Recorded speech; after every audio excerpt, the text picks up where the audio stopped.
إن الله وملائكته يصلون على النبي بسم اللہ الرحمن الرحیم۔ السلام علیکم ورحمۃ اللہ وبرکاتہ۔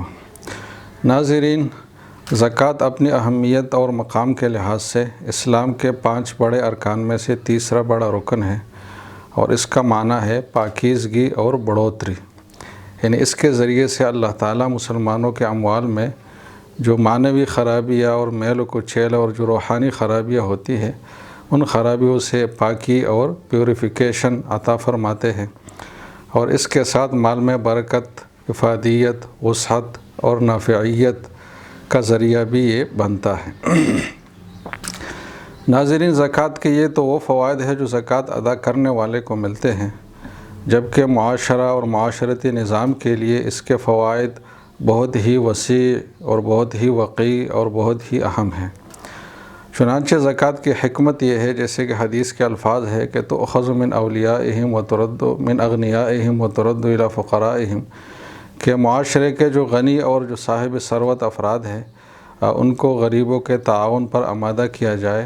اور باقاعدہ ایک ریگولیٹڈ اور سوفسٹیکیٹڈ نظام کے تحت مالداروں کے اموال میں غریبوں کا ایک حصہ طے کیا جائے، اور مالدار افراد کو معاشرے کے فلاح و بہبود کی ذمہ داری میں حصہ ڈالنے کا موقع دیا جائے۔ ناظرین، اسلامی معاشرے میں غریبوں کو صرف حکومتوں کے رحم و کرم پر نہیں چھوڑا گیا، بلکہ معاشرے کے ہر صاحب استطاعت فرد کی باقاعدہ ذمہ داری بنائی گئی،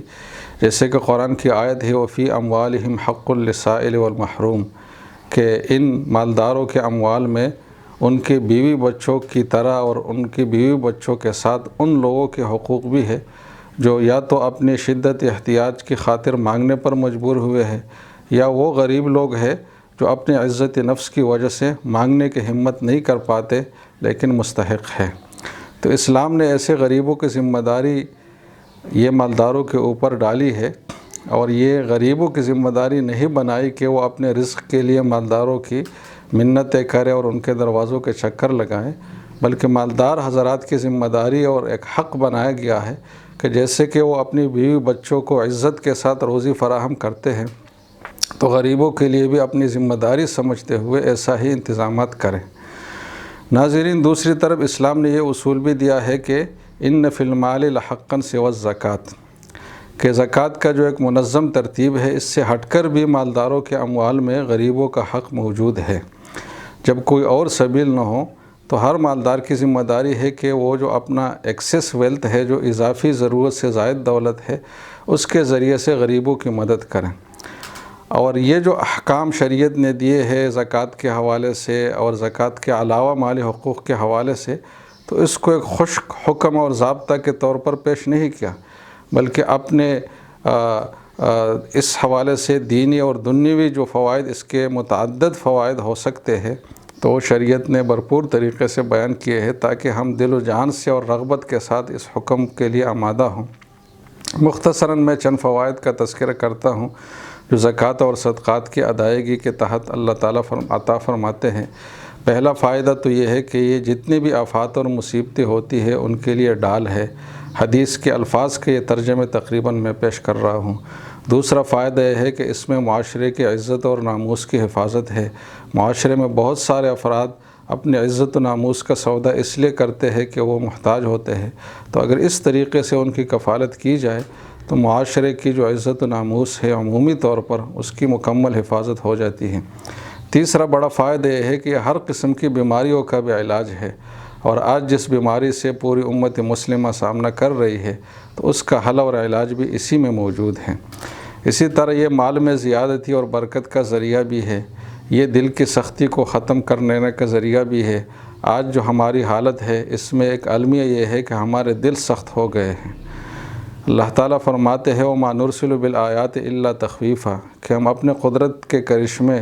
جو بیچتے ہیں وہ ڈرانے کے لیے اور اپنی عظمت کے اظہار کے لیے بیچتے ہیں، جبکہ ان حالات میں اللہ کا خوف، اللہ کی بڑائی اور عظمت ہمارے دلوں میں نہیں ہے۔ جو چیزیں آتی ہیں ان کی ہم ادھر ادھر کی مزاحیہ قسم کی توجیہات کر لیتے ہیں، اور اس سنجیدہ چیز کو غیر سنجیدہ بنانے کی ممکن کوشش کرتے ہیں، تو یہ دل کی سختی ہے، یہ صدقات سے ختم ہوگی۔ اسی طرح اس کا فائدہ یہ بھی ہے کہ یہ اللہ تعالیٰ جل جلالہ کا غصہ ٹھنڈا کرنے کا سبب ہے اور قوی سبب ہے۔ اسی طرح یہ بری موت سے حفاظت ہے، اور کورونا کا جو موت ہے وہ بری ہی موت ہے۔ آپ دیکھ سکتے ہیں کہ آدمی تڑپ رہا ہے لیکن کوئی اس کا قریب اس کے پاس نہیں جا سکتا، اور اس طرح قسم پرسی میں وہ گور و کفن کا نظر ہو جاتا ہے۔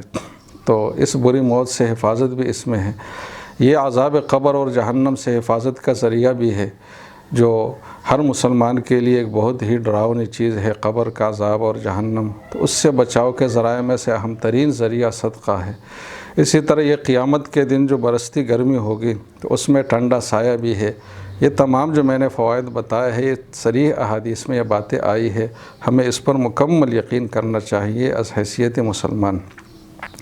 ناظرین، شریعت نے یہ بھی بتایا ہے کہ صحت اور تندرستی کے حالت میں جو کیا ہوا صدقہ ہے وہ افضل ترین صدقہ ہے، اور یہ بھی بتایا ہے کہ صدقات کی وجہ سے فقر سے اور غربت سے ڈرنا اور اس سے دوسروں کو ڈرانا یہ شیطان کا کام ہے اور وسوسہ ہے، جیسے کہ قرآن کی آیت ہے۔ اور یہ بھی بتایا ہے کہ جو شخص صدقے کے لیے موت کے قریب جانے کا انتظار کرتا ہے تو اس کی مثال ایسا ہے جیسے کہ ایک آدمی سے کوئی چیز بچ جائے اور وہ ہدیہ کرنے لگتا ہے، تو ظاہر ہے اس کی وہ قدر و قیمت نہیں ہوگی جو ہونی چاہیے۔ ابو داؤد کی ایک روایت میں ہے کہ انسان کا اپنی زندگی اور صحت میں 1 درہم صدقہ کرنا یہ موت کے قریب جاتے وقت 100 درہم صدقہ کرنے سے بہتر ہے۔ ان تمام باتوں کو مد نظر رکھتے ہوئے ان مشکل حالات میں میری درخواست ہے کہ زکوٰۃ کے لیے رمضان کا انتظار نہ کیا جائے، کیونکہ رمضان سے پہلے ہی آج کے حالات میں اگر دیکھا جائے تو اس کی فضیلت زائد ہے۔ اور اسی طرح اگر زکوٰۃ ادا کرنے کے بعد بھی لوگوں کا احتیاج باقی ہو تو اور آپ کے پاس استطاعت بھی ہو تو اس قیمتی اور جو ملکی اور قومی فریضے کی ادائیگی کا موقع ہے، اس کو ہاتھ سے نہ جانے دے، اور پوری امت مسلمہ پر اس آئی ہوئی مصیبت کے ٹالنے میں اپنا حصہ ڈالنے سے گریز بالکل بھی نہ کرے، اور اس میں بھرپور حصہ ڈالے، خوف سے نہ ڈرے، اللہ تعالیٰ پر اعتماد رکھے کہ یہی آپ کے اموال میں برکت کا ذریعہ ہے اور یہی اس المیہ کے ٹالنے کا ذریعہ ہے۔ اللہ تعالیٰ ہم سب کو توفیق کی نعمت سے نوازے۔ السلام علیکم ورحمۃ اللہ وبرکاتہ۔